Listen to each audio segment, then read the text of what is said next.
Hey guys, I am here today to attempt to do a book talk on Beloved by Toni Morrison. We'll see how that goes because this book is deep. I finally finished this. I started this in July.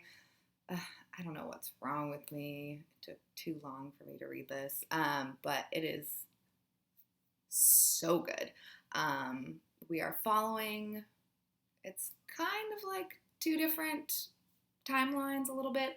Um, uh, kind of, we're mostly like present day following Seth, who used to be a slave. This takes place like right at the end, or it's a set in rural Ohio several years after the Civil War. So it's like just right after this slavery has ended. Seth used to be a slave.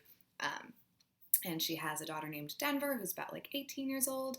And so it, like I guess that's like what it centers around. Um, and then, yeah, plot wise, it's kind of hard to describe the book, but the plot is really good and it does keep you going. The writing was a little bit difficult for me to get into at first. It is very like the writing is beautiful, but it's very like she talks. It's not like this. Like you kind of have to figure things out for yourself a little bit. Eventually, she does get to what she's trying to say, but it does take some effort on the reader's part. So if you're into like easy reads, I wouldn't read this. This is definitely like more if you like really like thinking about the book that you're reading, and if you want a little bit of a challenge. And if you like good literature, you should read this. I mean, easy reading is fine, but I feel like we should all be challenging ourselves a little bit too. So this is really nice. This does have some, I guess, some content that might not be comfortable for everyone to read about. Like there's a extremely horrible event that takes place in the book. So if you're like squeamish about some things, I also probably wouldn't recommend it. I don't want to talk about what it is because I don't want to like ruin the book. But yeah, that's another subject for another day because man, oh man. Anyways, so this book has so much in it, so many things in it. I could probably go on for a really, really long time, but I'm just going to touch on some of the things that I like was really like affected me kind of while I was reading the book.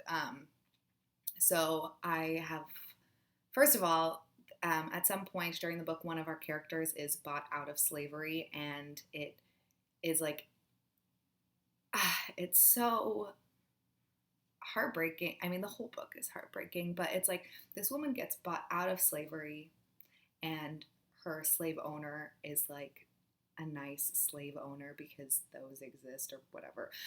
And he takes her to his friend, and she hears of the possibility of like some, I think it's like a slaughterhouse job or something where she could be making her own money, and she gets like really excited because that's what she wants to do because like she could make her own money, like obviously who doesn't want to do that. And then instead they're like, oh no, you're too old, like what can you do? You can just work for us, and like here's a house, you just live over there and you work for us. And so that's what she does. And it's like, so I mean, it's nice that she's not a slave anymore, but like, are you kidding me? So I feel like a majority, I might start crying because I'm like, ugh, it hurts me to think about this kind of stuff. But like, there is this foundation that our country is like built upon where black people are given like nothing, and not,